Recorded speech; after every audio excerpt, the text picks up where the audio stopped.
What's wrong with my new tattoo? When I showed my tattoo artist the design for my mom's memorial tattoo, he stared at it for so long I thought he'd fallen asleep standing up.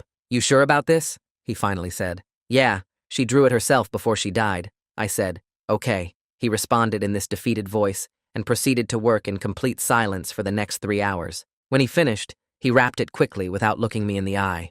I gave him a good tip anyway and left, delighted he'd captured my mom's vision so well. But when I got home and showed my girlfriend Olivia, she literally jumped backward off the couch. What is that? She asked, staying on the other side of the room. Don't you think it came out great? I said. She kept opening and closing her mouth like she'd forgotten how to speak. Olivia slept on the couch that night saying she felt sick, but I could hear her on the phone with someone at 2 a.m. whispering, I don't know what to do, over and over. I was worried about her, but by the time I got up for work, she was gone. That day, I wore a tank top to let the tattoo breathe while it healed. My coworker saw it and dropped her coffee mug, which shattered all over the break room floor. Sorry, she said, staring at my shoulder like she'd seen something horrible. Is it that bad? I asked, trying to joke, but she just backed away. By lunch, I'd been called into HR. We've had multiple complaints about your tattoo, the director said. Complaints? I said, genuinely confused. You'll need to keep it covered at all times in the office, she said. This is your only warning. What's wrong with it? I said. It's just a memorial tattoo. She just shook her head. I'm not trying to upset people, I said. Could you tell me what the complaints were about? I asked. So I can understand? Just keep it covered, she said, not meeting my eyes. That morning, I'd posted a photo on Instagram that night with a caption about my mom. I checked it now to see if anyone had said anything that would explain how people were acting and saw it had been deleted for violating community guidelines. Facebook deleted it too. When I asked on Reddit, they banned me for hateful content. I messaged the moderator asking what was hateful about a memorial tattoo. They replied, if this is real, you need serious help, and blocked me. I sat on my bed staring at my shoulder in the mirror. What were they seeing that I wasn't? Olivia hadn't come home, so I went to her sister's place. Can we please talk? I asked through the door. There's nothing to talk about, Olivia said. I don't understand what's happening, I said. The fact that you don't see the problem is the problem, she said. Olivia, please, I said, and I could hear my voice cracking. I love you. Tell me what's wrong. The door stayed closed. I wore long sleeves to work, but 3 days later, HR called me back and said I was being let go for cultural fit issues. Is this about the tattoo? I asked, feeling my chest tighten. We wish you the best. I stopped at the grocery store to get something cheap for dinner, and a woman saw my shoulder when my sleeve rode up and grabbed her kid, abandoning her full cart. The look on her face wasn't just disgust, it was fear. Ma'am, wait, I called after her. What do you see? She walked faster. That night, my best friend heard I lost my job and got me out of the house for a drink, but when I took off my jacket, he immediately stood up. Not you too, I said, and I felt tears starting. Come on, we've been friends since college. Your mom drew that? He asked. Yes, I said. She died 6 months ago. This was the last thing she drew. And you put it on your body permanently? What am I not seeing? I asked. Please, I'm begging you. You're my best friend. If you can't see it, then I can't help you, he said, and left. I went home and drank alone, staring at the tattoo until my eyes burned. I traced every line, every curve, looking for something hidden. It was just geometric patterns, interlocking shapes that my mom had sketched while she was dying. I went to the tattoo place to see if they could explain, but they refused to see me. I spent days searching online, comparing the design to every symbol database I could find. Religious symbols, hate symbols, gang signs, occult imagery, nothing matched. I posted on forums with throwaway accounts begging for answers. Every post got deleted within minutes. I wasn't sleeping. I wasn't eating. I'd lost my job, my girlfriend, my friends, my apartment, all because of a tattoo that meant everything to me and something horrible to everyone else. My dad finally called after my aunt told him, Son, where did you get that design? Mom drew it, I said, exhausted. Dad, please, I'm losing everything. Where did she see it? In a dream, I said. She said it came to her in a dream before she died. He was quiet for so long I thought he'd hung up. You need to get that removed. Dad, what is it? I said. What did Mom draw? I can't tell you that, he said. But your mother didn't know what she was drawing. She couldn't have known. He paused, and I could hear his breathing change. God, what if she knew? What? I asked. My dad's breath caught, and he said, There's something you need to know about your mother. I couldn't sleep that night. Dad's words kept playing in my head over and over while I stood in front of the bathroom mirror staring at the tattoo. What could Mom have possibly known about this design? What didn't she know? The geometric shapes looked different now, sinister in a way I couldn't explain, but everyone else seemed to see immediately. I traced the interlocking triangles with my finger until my shoulder ached. When morning light came through the window, I grabbed my phone and called Dad back. He answered on the first ring like he'd been waiting. I didn't bother with hello. I told him I needed to know everything about Mom's past before she got sick, everything about her work, everything he'd been keeping from me. My voice came out harder than I meant it to, but I was done with secrets. Dad was quiet for a long moment, and then he said he'd meet me at the diner on Fletcher Street in 2 hours. His voice sounded heavy, like something between regret and relief, like he'd been carrying this weight alone and was finally ready to set it down. I said I'd be there and hung up. 2 hours felt like forever, so I opened my laptop and started searching. I typed Mom's full name and social services agency into the search bar. The results came back slowly. Old newspaper archives and agency reports from the late 90s. I found mentions of child welfare cases, something about recovered children and successful prosecutions. Mom's name appeared in several articles as a caseworker who provided testimony. I clicked through page after page, my stomach getting tighter with each new detail. One article mentioned a particularly difficult case involving multiple victims. Another referenced the trauma that social workers experienced from these investigations. I saved everything I found to a folder on my desktop. By the time I needed to leave for the diner, I had 20 documents open, and none of them explained the design on my shoulder. The diner was half empty when I arrived. Dad sat in a back booth, and he looked 10 years older than the last time I'd seen him. His hair seemed grayer, his shoulders slumped forward like he was trying to make himself smaller. He had a worn cardboard box on the table in front of him, the kind that holds old files or documents. I slid into the booth across from him and stared at the box. Dad's hands shook as he pushed it toward me across the sticky table. He said these were Mom's old work notebooks and personal sketches from before I was born. He'd kept them in storage all these years because Mom wanted them preserved but never looked at. His voice cracked when he said he should have gone through them after she died, should have checked what was inside before I got that tattoo. He opened the box and pulled out the first notebook. The pages were yellowed and the spiral binding was bent. He flipped it open to show me the margins filled with geometric doodles, small triangles connected to spirals, patterns that looked almost random until you saw how they repeated. I grabbed the notebook from him and started turning pages. The same shapes appeared everywhere, sometimes barely visible in corners of case notes, other times taking up entire sheets of paper. Interlocking triangles, spirals that curved inward, geometric patterns that made my skin crawl, now that I knew everyone else could see something in them I couldn't. I pulled out another notebook and found the same drawings, then another. Dozens of pages filled with these patterns, some drawn carefully with straight lines, others sketched quickly like Mom couldn't get them out of her head fast enough. Dad watched me go through the notebooks, and then he started talking. He said Mom began drawing these patterns after a really hard case involving recovered children. She told him the shapes helped her process the trauma, that drawing them over and over made the images in her head less powerful. She claimed they were just abstract designs that calmed her mind during the hardest period of her career. Dad said he never understood the drawings, but Mom insisted they meant nothing, just geometric patterns that helped her cope.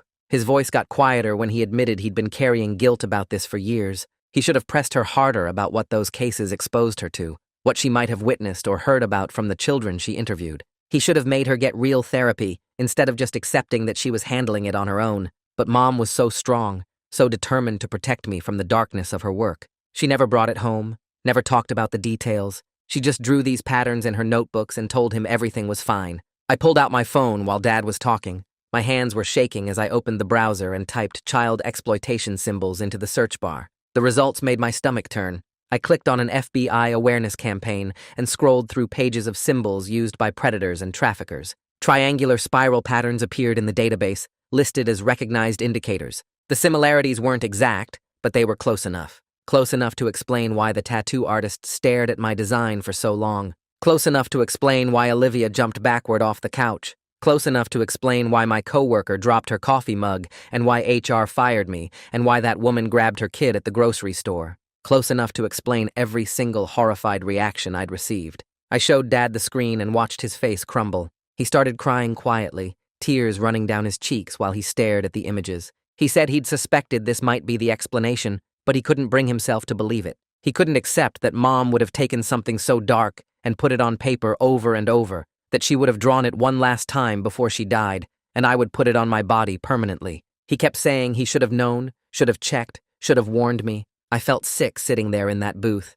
My memorial tattoo, the last thing Mom drew before cancer took her, was broadcasting association with the worst kind of harm a person could do. People weren't seeing a tribute to my mother. They were seeing a symbol connected to child exploitation, to trafficking, to monsters who hurt kids. No wonder everyone reacted with fear and disgust. No wonder social media platforms deleted my posts immediately. No wonder I'd lost everything. I stood up so fast the booth seat squeaked. Anger flooded through me, hot and overwhelming. I was angry at Dad for not warning me sooner, for keeping Mom's notebooks hidden away instead of going through them. I was angry at Mom for drawing this design without understanding what it meant, for processing her trauma in a way that created this nightmare for me. I was angry at myself for not researching the design before I walked into that tattoo shop, for being so desperate to honor her memory that I didn't think about what the shapes might mean to other people. Dad called after me as I grabbed the box of notebooks and headed for the door. He said my name 3 times, but I couldn't stay there. I needed space to process this, to figure out what to do next. I pushed through the diner door into the parking lot, and the sunlight felt too bright, too normal for what I'd just learned. I sat in my car with the box of notebooks on the passenger seat and pulled out my phone again. I searched laser tattoo removal and clicked on the first clinic that came up. The website explained the process, how lasers break up the ink particles so your body can absorb them. I clicked through to the pricing page and my chest got tight. Full removal of a shoulder piece this size would cost thousands of dollars. The site said most tattoos required 6 to 8 sessions, spaced 6 to 8 weeks apart. I did the math in my head. Even at the low end, that was 9 months of treatments. 9 months of walking around with this symbol on my body while it slowly faded. 9 months of covering it up and avoiding people and living with the fear that someone would see it and think I was something I'm not. The financial reality hit me hard. I'd lost my job 3 days ago. I was staying in temporary housing and burning through what little savings I had. How was I supposed to afford thousands of dollars for laser removal when I couldn't even afford next month's rent? I searched for clinics in my area and found one called Advanced Dermatology with good reviews. They had a page specifically about tattoo removal, and the doctor's name was listed as Dr. Sophie Lauer. I clicked on the contact page and called the number before I could talk myself out of it. A receptionist answered, and I asked about consultations for laser tattoo removal. She said the next available appointment was in 3 days, Wednesday at 2 in the afternoon. I booked it and gave her my information. Her tone stayed professional the whole time, no judgment or questions about why I needed removal. I wondered if that would change when I showed up, and she saw what needed removing. I wondered if Dr. Sophie Lauer would look at my shoulder and react the same way everyone else had, with fear or disgust or both. But I didn't have a choice. This tattoo had already cost me my job, my girlfriend, my friends, my apartment. I couldn't let it cost me anything else. I had to get it removed, no matter how long it took, or how much it cost, or how much it hurt. I drove back to my temporary housing and spent the rest of that day researching laser removal testimonials and cost breakdowns. Every article I found made the price seem worse and the timeline longer. People talked about needing 10 or 12 sessions for stubborn ink. Some said the pain was unbearable. Others posted photos of scarring and discoloration that never fully healed. I closed my laptop and stared at the ceiling, trying not to think about how I'd pay for any of this. The next morning, I woke up with the idea to post something on social media explaining the whole situation. I opened Instagram and started typing about Mom's drawings and her work with traumatized kids and how I never knew what the symbol meant. I wrote 3 paragraphs before deleting everything. It sounded defensive and unbelievable. I tried again on Facebook with a simpler version, but that felt worse, like I was making excuses. I spent hours drafting and deleting posts, trying different tones and approaches, but nothing captured the impossible situation without sounding like I was lying or deflecting blame. By the second day, I'd given up on social media entirely. I stayed inside wearing long sleeves even though my apartment was hot. I ordered food delivery and tipped extra so the driver wouldn't have to come to my door. I kept checking my phone for messages from Olivia or my best friend, but there was nothing. The silence from everyone I cared about hurt worse than the active rejection. On the 3rd day, I took a shower and put on the most conservative shirt I owned, making sure the collar came up high enough to hide my shoulder completely. I drove to Advanced Dermatology 30 minutes early and sat in my car rehearsing what I'd say when Dr. Lauer asked about the tattoo. Would she react like everyone else? Would she refuse to treat me once she saw it? The receptionist called my name at exactly 2 o'clock and led me back to an exam room. Dr. Lauer came in 5 minutes later carrying a tablet and wearing a white coat over blue scrubs. She looked to be in her 40s with dark hair pulled back and an expression that seemed professionally neutral. She asked me to remove my shirt and show her the tattoo. I hesitated, then pulled my shirt over my head and turned so she could see my shoulder. Dr. Lauer stepped closer and examined the design without saying anything. Her face stayed calm and focused, like she was looking at any other medical issue. She took photos with her tablet from different angles and asked how long I'd had it. I told her 3 weeks. She asked if I'd had any allergic reactions or complications during healing. I said no. She pulled up a chair and explained how laser removal works, describing how the light breaks up ink particles so my body can absorb them. Her voice stayed even and professional the whole time. She said a tattoo this size with this much dark ink would need at least 8 sessions, spaced 6 to 8 weeks apart. Each session would cost $400. I did the math in my head and felt my chest get tight. $3,200 minimum, probably more. Dr. Alauer pulled up before and after photos on her tablet showing other removal cases. She explained that complete removal might not be possible, and I'd likely have some scarring or shadow images remaining where the ink was densest. The geometric patterns would fade, but probably never disappear entirely. Something about that felt right, like I deserved to carry some permanent mark of this mistake. Dr. Alauer asked if I wanted to schedule sessions over the next several months, or if I wanted to start today. I stared at her. She said if I was ready to commit to the full treatment plan, she had an opening this afternoon and could do the first session now. The sooner we started, the sooner we'd see results. I asked about payment, and she directed me to their financing partner. The receptionist gave me paperwork, and I filled it out in the waiting room, listing my income and expenses and feeling sick about how little cushion I had left. The financing company approved me for partial coverage with monthly payments of $140. It was barely manageable, but I signed anyway. Removing this tattoo wasn't optional anymore. Dr. Alauer brought me back to a different room with a large machine and a reclining chair. She had me lie face down and applied numbing cream to my shoulder, telling me to wait 20 minutes for it to take effect. When she came back, she put protective goggles over my eyes and warned me the laser would feel like hot grease hitting my skin. She wasn't exaggerating. The first pulse felt like someone had flicked burning oil across my shoulder blade. The second pulse hit the same spot, and I gripped the chair arms. Dr. Alauer worked in sections,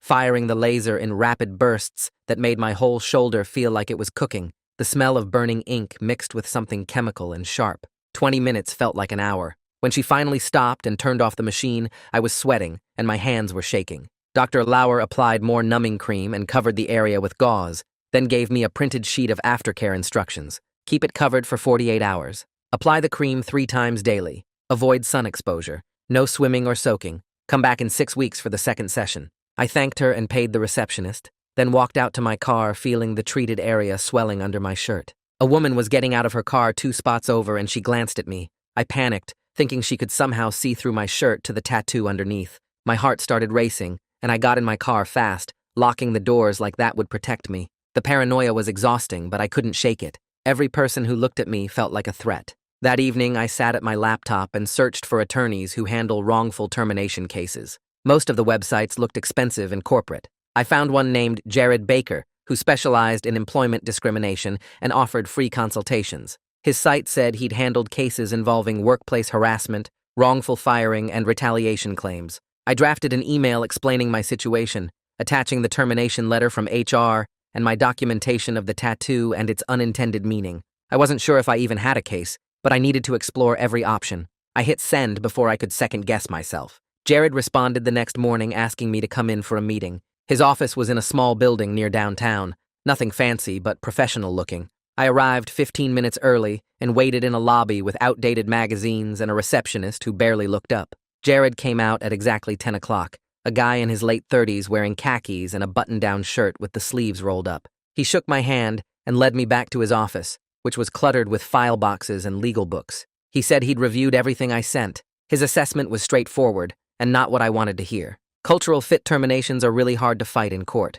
Employers have a lot of leeway to fire people for reasons that make other employees uncomfortable. The fact that my tattoo resembled hate symbols, even unintentionally, complicated any discrimination argument I might make. He said we could try to argue that the firing was rushed or that HR didn't follow proper procedures, but those were weak angles. Jared leaned back in his chair and said what we could realistically push for was a settlement. My former employer probably didn't want publicity about this situation. We could request neutral references and a small severance payment, maybe 2 or 3 months of salary. It wasn't the vindication I wanted, but it was more realistic than a lengthy lawsuit I couldn't afford. I asked what his fees would be. Jared said his standard rate was $250 an hour, but he'd work on contingency for any settlement we secured. If we got nothing, he got nothing. That was the only way I could afford representation right now. He said he'd send a letter to my former employer's legal team outlining our concerns about the termination process and requesting a mediation meeting. He'd frame it carefully, not aggressive, but firm enough to show we were serious.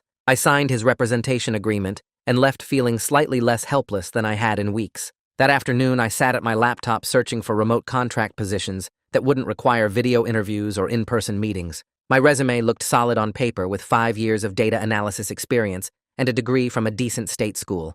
I opened a spreadsheet and started tracking applications, carefully writing cover letters that explained my interest in remote work without mentioning the real reason I needed to stay invisible. I applied to 3 positions that first day, then 5 more the next morning, focusing on companies that advertised fully distributed teams. The work was tedious, but it gave me something concrete to control when everything else felt like chaos. I checked my email obsessively for responses, refreshing the page every few minutes, even though I knew most companies took at least a week to review applications. 2 weeks later, I returned to the dermatology clinic for my second laser session. Dr. Lauer examined my shoulder under the bright exam light and pointed out areas where the ink had already started breaking up into smaller fragments.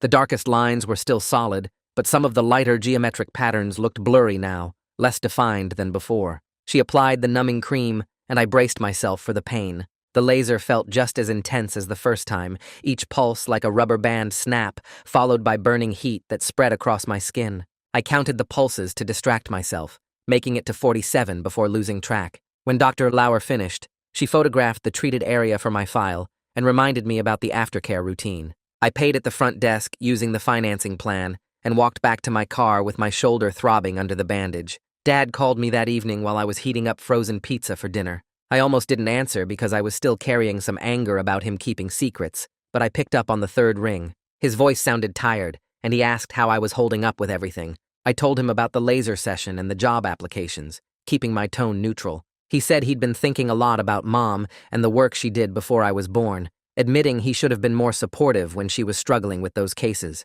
We talked for over an hour about the child welfare work and how it changed her, Dad filling in details I'd never known. He described how Mom would come home silent after particularly bad days, sitting in the dark living room for hours without turning on any lights. She'd stopped talking about her cases entirely after I was born, like she'd made a decision to compartmentalize that part of her life completely. Dad mentioned near the end of our call that Mom's old supervisor from the social services agency had recently retired. Her name was Nia Robinson, and she'd worked closely with Mom during those difficult years in the late 90s. Requested Reds is on Spotify now. Check out link in the description or comments. He sounded hesitant bringing it up, but said Nia might be willing to talk about that period if I wanted more context about what Mom experienced. I asked if he thought it would help, and he said honestly, he didn't know, but understanding Mom's work might give me a way to process why she drew those patterns. He gave me Nia's professional email address that he'd found on a retirement announcement and said I should mention his name when I reached out.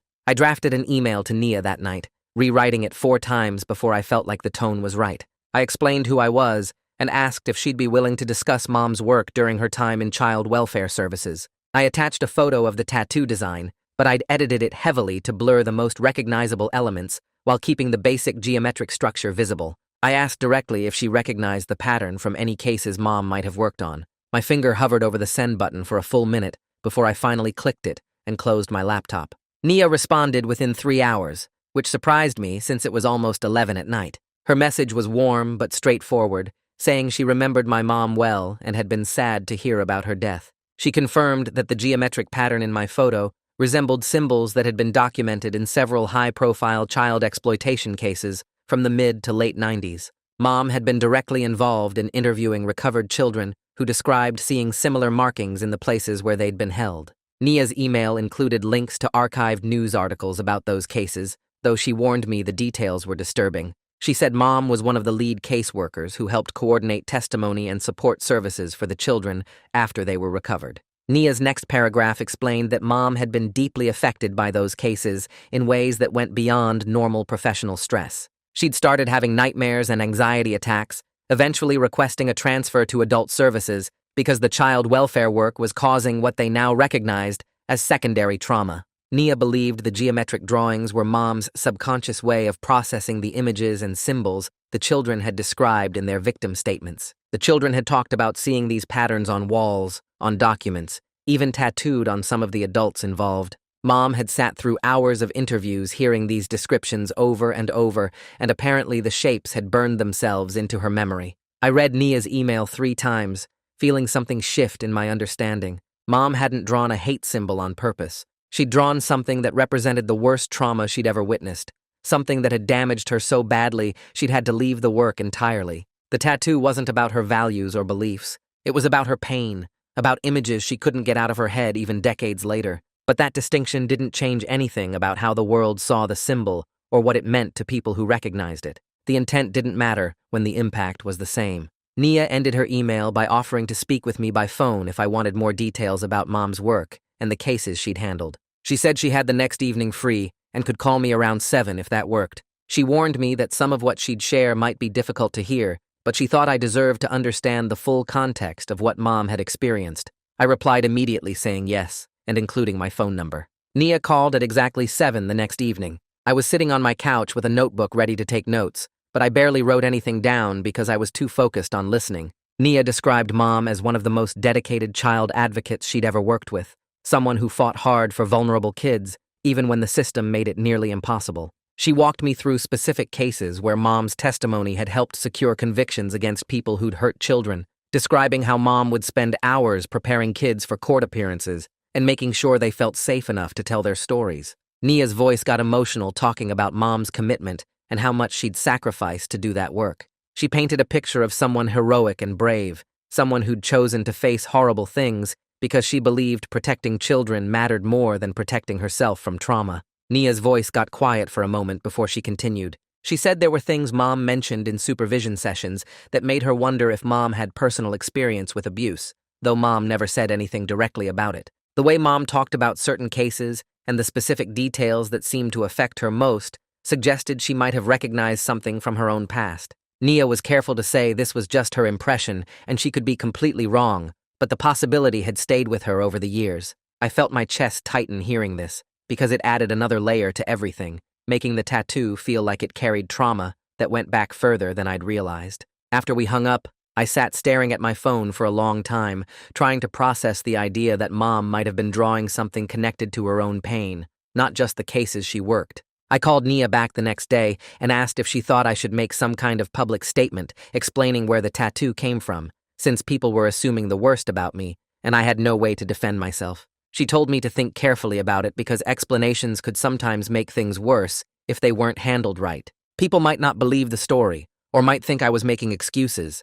and once something was out there, I couldn't take it back. We talked through the pros and cons for almost an hour, with Nia asking questions about what I hoped to accomplish and whether I was prepared for negative responses. She said if I decided to do it, the statement would need to be very carefully worded to acknowledge the harm without being defensive. A few days later, Nia emailed me contact information for a crisis communication consultant she knew who helped people navigate reputation damage, saying this person had experience with situations where someone had caused unintended harm. I looked up the consultant's fees, and they were way beyond what I could afford, especially with no job and mounting debt. I emailed Nia back explaining I couldn't pay for professional help, and she responded offering to help me draft a statement herself if I decided that was the right path. She said she'd do it pro bono because she felt connected to the situation through Mom and wanted to help me handle it responsibly. Over the next week, we worked together through email, going back and forth on different versions of a statement. Nia helped me find language that acknowledged the tattoo's resemblance to harmful symbols without making excuses, explained the unintentional origin through Mom's trauma work, and outlined the steps I was taking for removal. She pushed me to take more accountability than I initially wanted to, cutting phrases where I sounded like a victim and adding clearer statements about understanding why people reacted the way they did. The final version was 3 paragraphs that felt honest, without being defensive, and Nia said it struck the right tone. I posted the statement on my personal social media accounts with comments disabled, including a photo of Dr. Lauer's treatment schedule showing all my upcoming laser removal sessions. Within an hour, the post had been shared dozens of times, and the responses were all over the place. Some people said they appreciated the explanation and believed I hadn't meant harm, while others said the story sounded made up, or that I should have researched the design before getting it tattooed. A few people were hostile, saying intent didn't matter, and I should have known better regardless of the circumstances. I tried not to read too many of the responses because they were making me feel worse, but I kept checking anyway. The same day I posted the statement, Jared called to say my former employer's legal team had responded to his letter. They were offering mediation instead of fighting the termination, which Jared said suggested they knew their position wasn't great. He walked me through their preliminary offer, which included a modest severance payment and an agreement to provide neutral employment references going forward. The severance was 3 months of my salary, not as much as I'd hoped for, but more than nothing. Jared said we could probably push for a bit more in the actual mediation session, but he wanted me to have realistic expectations. The mediation was scheduled for 2 weeks out at a neutral location downtown. When the day came, I put on the only suit I still owned and met Jared in the lobby of an office building I'd never been to before. We rode the elevator up to the 10th floor and walked into a conference room where my former HR director sat with their attorney. The atmosphere felt tense but professional, as everyone shook hands and sat down. The mediator explained the process, and then both sides presented their positions. The employer's attorney argued that the termination was justified based on multiple complaints and the disruption my tattoo had caused in the workplace. Jared countered that the process had been rushed and that I'd been fired before being given a real chance to address the situation through accommodation or other means. I sat there trying to stay calm while they talked about me like I wasn't in the room, feeling angry about how I'd been treated, but knowing I needed to keep it together. The HR director wouldn't look at me directly the whole time. After about 2 hours of back-and-forth negotiation, we reached a settlement. 3 months of severance pay, neutral references that would only confirm my dates of employment and job title, and a mutual non-disclosure agreement about the circumstances of my termination. It wasn't perfect, and it didn't feel like justice, but it gave me some financial breathing room and removed a barrier to finding new work. Jared seemed satisfied with the outcome and said I should feel good about holding them accountable, at least a little bit. I signed the papers and walked out feeling exhausted but relieved. With the settlement money coming, I was able to pay down some of my debt and cover the next few laser removal sessions without relying entirely on the financing plan. The relief of having stable income again, even temporarily, helped me sleep better for the first time in weeks. I could buy groceries without checking my bank account first, and I stopped having panic attacks every time my phone buzzed with a notification. The settlement also meant I could list my previous employer on job applications without worrying they'd trash me to potential new employers. I started applying for remote positions doing data analysis, focusing on small consulting firms that wouldn't require in-person interviews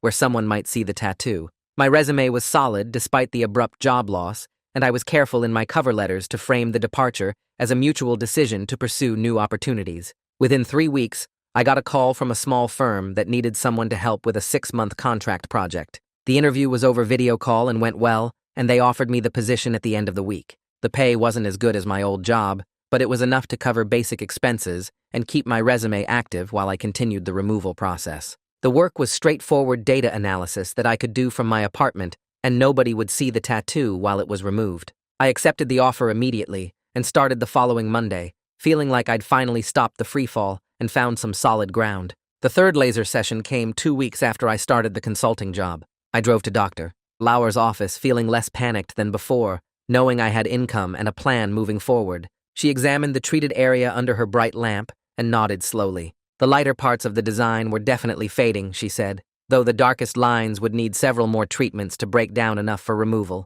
She asked how I was doing emotionally, and I told her the truth. The anxiety hadn't gone away, and I still felt isolated most of the time, avoiding places where people might see my shoulder, even though it was covered. She listened without interrupting, and then mentioned something I hadn't expected. Many of her patients dealing with regrettable tattoos benefited from therapy to process the psychological impact, she said. She handed me a card for a counselor who specialized in body image issues and trauma. I looked at the card and added it mentally to my growing list of things I couldn't quite afford, but probably needed. The session itself hurt just as much as the previous ones, that same feeling of hot grease spattering across my skin for 20 minutes. I gritted my teeth through it and tried to think about the progress, about how each treatment brought me closer to erasing this mistake. When she finished and wrapped the area, I thanked her and scheduled the 4th session for 6 weeks out. Driving home, I thought about the therapy referral and wondered if I could squeeze it into my budget somehow. Dad called that evening while I was making dinner in my small apartment kitchen. He said he'd been thinking about what we discussed at the diner and wanted me to come over to go through more of Mom's belongings. There were photo albums and journals I might want to see, he said. His voice sounded tired but determined. I felt my stomach tighten at the thought of what I might find, but I agreed. Understanding Mom more fully was part of healing from this, even if it hurt. We set a date for that weekend, and I spent the next few days feeling nervous about what those journals might reveal. Saturday morning, I drove to Dad's house and found him waiting on the front porch. He looked older somehow, like the weight of these revelations had physically aged him. We went inside, and he led me up to the attic, a space I hadn't been in since I was a kid searching for Christmas presents. He pulled down several cardboard boxes marked with Mom's name and dates from the 90s. We carried them downstairs to the living room and started opening them one by one. Inside were journals from different periods of her life, spiral notebooks filled with her neat handwriting. I started reading and couldn't stop. Her entries about the child welfare cases were detailed and raw, describing children she'd interviewed and families she'd tried to help.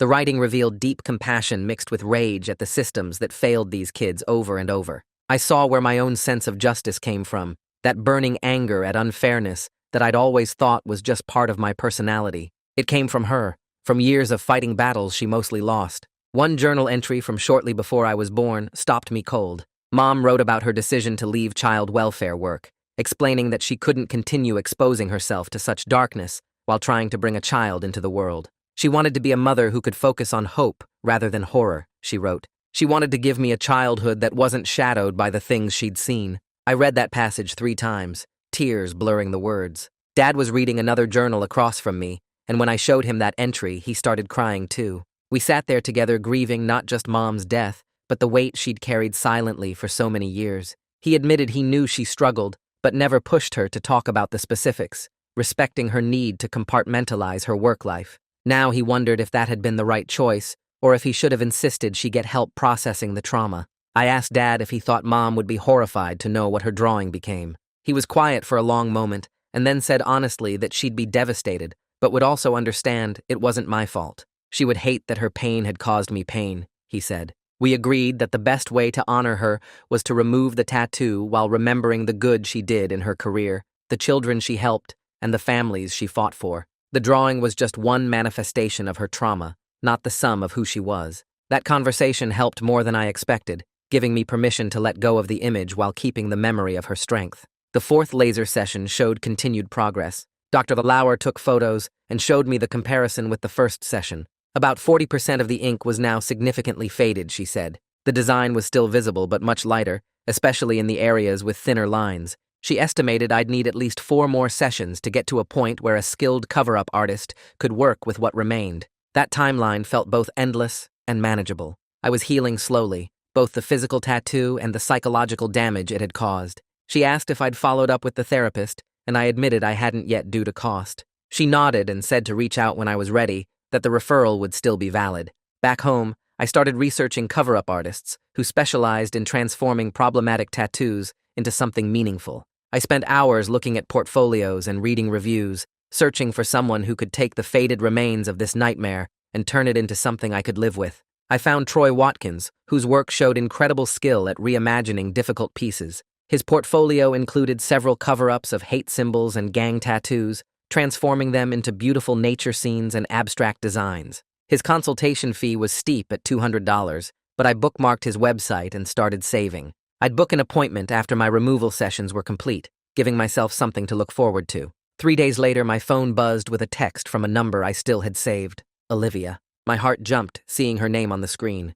She said she'd seen my public statement and wanted me to know she didn't think I was a bad person. She was clear that she wasn't ready to reconnect, but wanted to offer that small piece of closure. I read the message 5 times, feeling a mix of relief and sadness. It meant more than she probably realized, knowing she didn't hate me even if she couldn't be with me. I typed out a response thanking her and moved forward with my day, carrying that tiny bit of forgiveness like a fragile gift. I opened my phone and typed out a response to Olivia, keeping it short and honest.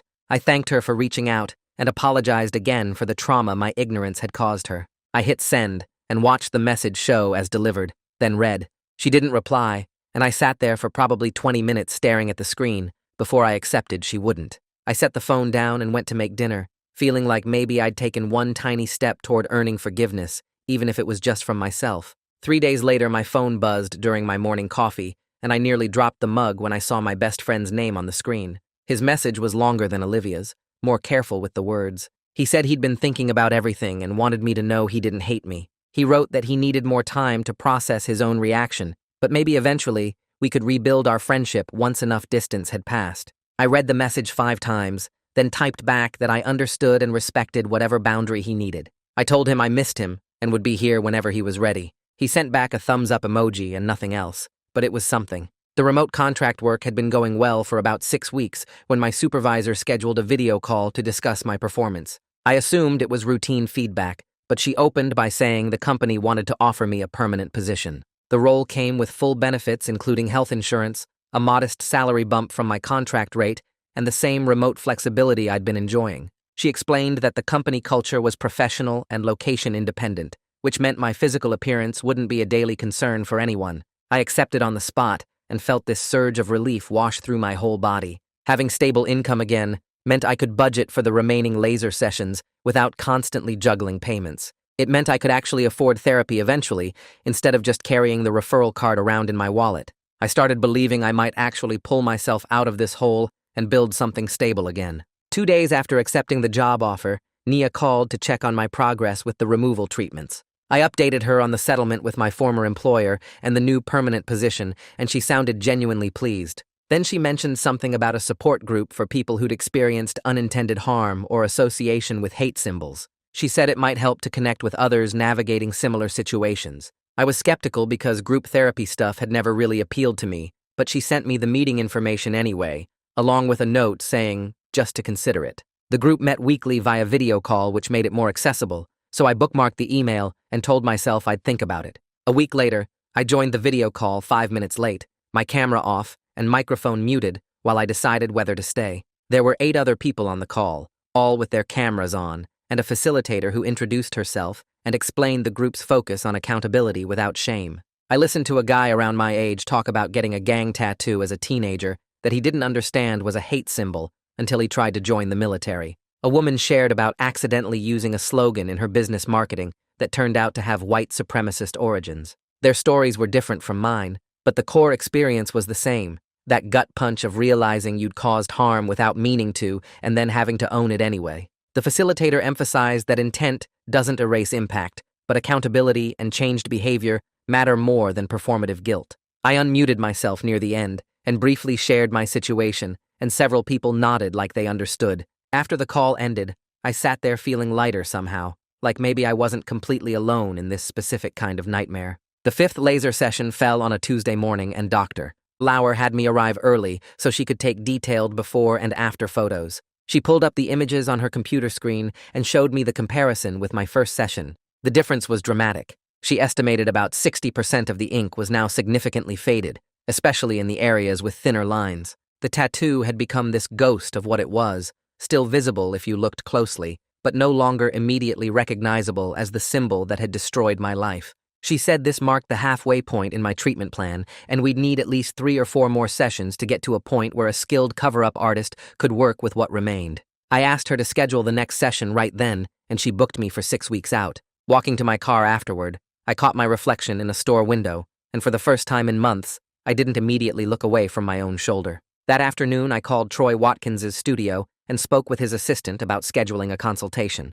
She asked about my situation, and I gave her the brief version that I was in the middle of laser removal for a problematic tattoo and wanted to discuss cover-up options. She mentioned that Troy had worked with several clients in similar situations and approached these projects with real sensitivity and artistic skill. We scheduled the consultation for 2 months out, which would give me time for 1 more laser session before we discussed the design. The consultation fee was $200, but she said that would be credited toward the final tattoo cost if I decided to move forward. I marked the date in my calendar and felt like I was finally building towards something positive instead of just running damage control. Dad and I started having dinner together every Thursday night, meeting at this diner halfway between our places. The first few dinners were awkward as we figured out how to talk about Mom without all the protective silence we'd maintained for so long. But by the 4th week, we'd found a rhythm, sharing memories and stories that filled in gaps in each other's understanding of who she'd been. Dad mentioned he'd started seeing a therapist to process his own grief and the revelations about Mom's past.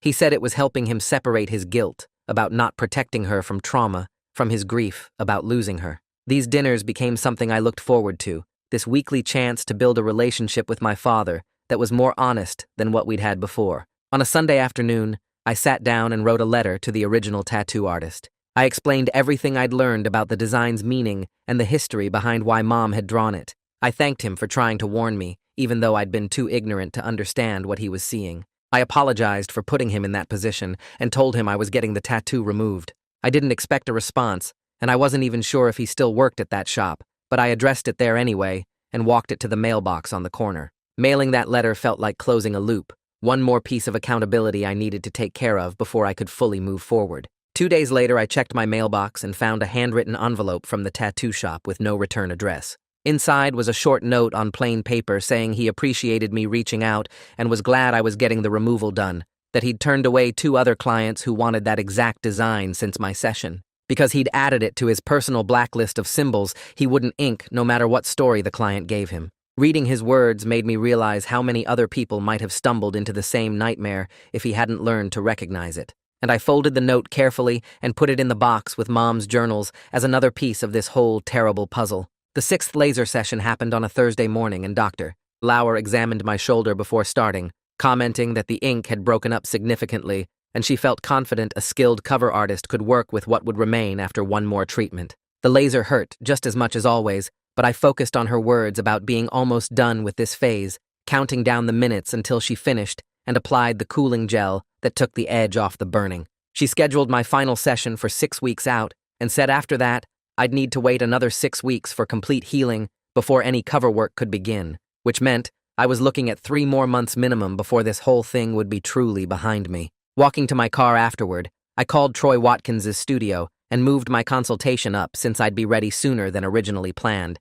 and his assistant found an opening 2 weeks out that would give me time to start thinking about design ideas. The consultation happened on a rainy Saturday afternoon at his studio in a converted warehouse downtown, and when I walked in, Troy was finishing up with another client, carefully wrapping fresh ink on someone's forearm while talking them through aftercare instructions. He looked up when the door chimed and nodded at me to wait. So I sat in the lobby looking at his portfolio binder full of cover work he'd done, seeing how he'd transformed regrettable tattoos into beautiful new pieces that completely hid what was underneath. When his client left, Troy brought me back to his station and had me take off my shirt so he could examine the faded tattoo under his bright work light, and he spent several minutes just looking at it from different angles while sketching quick notes on a pad. He asked what was meaningful to me about my mom, and I told him about her love of oak trees, how we used to hike together when I was a kid, and she'd always stop to touch the bark of the biggest oaks we passed, saying they made her feel grounded. Troy nodded and started sketching a landscape design right there, showing me how he could create a scene with a massive oak tree as the centerpiece, its branches spreading across my shoulder blade, while roots wrapped down toward my arm, and he pointed out how the darkest parts of the remaining ink lined up perfectly with where he'd placed the tree trunk and thickest branches. The design felt right immediately, like it honored who Mom actually was, instead of broadcasting the trauma she'd carried, and I told him I wanted to move forward as soon as possible. Troy explained the session would take 6 to 8 hours, and warned me that tattooing over laser-treated skin hurts more than normal, because the tissue is damaged and sensitive, but he'd worked with plenty of removal clients before and knew how to manage the process. We scheduled the cover work for 3 months out to give my skin maximum healing time, and I put down a deposit that afternoon before leaving his studio, feeling like I finally had a clear path to the other side of this mess. The waiting period stretched out, but I used it to keep going to therapy every week, working with a counselor who helped me untangle my grief about Mom from my anger about the secrets and my guilt about the tattoo. She had me write letters to Mom that I never sent, processing all the complicated feelings about loving someone who'd been broken by things I'd never fully understand. And slowly, I started separating Mom's trauma from my own identity and finding compassion for both of us. Dad and I kept having our Thursday dinners, and one evening I asked if he'd go with me to visit Mom's grave, something neither of us had done since the funeral, because it felt too hard. He agreed, and the following Sunday, we drove out to the cemetery together, parking near the section where Mom was buried and walking across the grass to her headstone. I knelt down and traced her name with my fingers, while Dad stood behind me with his hand on my shoulder, and I started talking to her like she could hear me, telling her about the tattoo and everything that happened, and how I was getting it removed. I explained that I wasn't ashamed of her, but that I finally understood the pain behind those drawings, and I wanted to honor her healing and her strength instead of wearing the symbols of her wounds on my body forever. Dad cried quietly and added his own words about missing her and wishing he'd pushed harder to get her help when she was alive, and we stayed there for almost an hour, just talking to her and to each other about memories and regrets and hopes for moving forward. The final laser session with Dr. Lauer achieved as much fading as the technology could manage, leaving only the faintest ghost of the original design visible on my skin like a watermark. She took photos for her records and told me the results were excellent, that Troy would have a clean canvas to work with for the cover piece, and she wished me well with the rest of my journey, while noting that my commitment to fixing this situation had been remarkable. I thanked her for treating me with respect through the whole process, when she could have easily judged me, and she said everyone makes mistakes, and what matters is taking responsibility and doing the work to make things right. 3 months after that first consultation, I sat in Troy's chair on a Saturday morning with 8 hours blocked out for the cover session, watching in the mirror as he transferred the stencil of the oak tree design onto my shoulder and started outlining the trunk. The buzzing of the tattoo machine and the sharp pain of the needle felt familiar, but different this time, like I was building something instead of just marking myself with someone else's trauma, and I focused on breathing through the discomfort while Troy worked steadily across my skin. He took breaks every couple hours to let me rest and eat something, and during one break, he told me about other clients he'd helped transform painful reminders into meaningful art, saying that's what made this work worthwhile for him. The tree took shape slowly across the afternoon, branches spreading and leaves filling in and roots wrapping around the curves of my shoulder. And by the time Troy finished the final shading and wiped away the excess ink, I had a memorial tattoo that actually honored Mom's strength and resilience, instead of broadcasting the worst things she'd survived. Looking at it in the mirror, I felt something release in my chest, this weight I'd been carrying for months finally lifting, because I'd taken responsibility for my mistake and done the hard work to make it right, and I could move forward, knowing I'd learned to forgive both Mom and myself for being imperfect people, trying our best with the understanding we had. That's my version of events, but I know you've got your own take. What would you have done in my place? Drop your thoughts in the comments. I'll be reading through them. The best part of this channel is seeing how you all see the same story differently.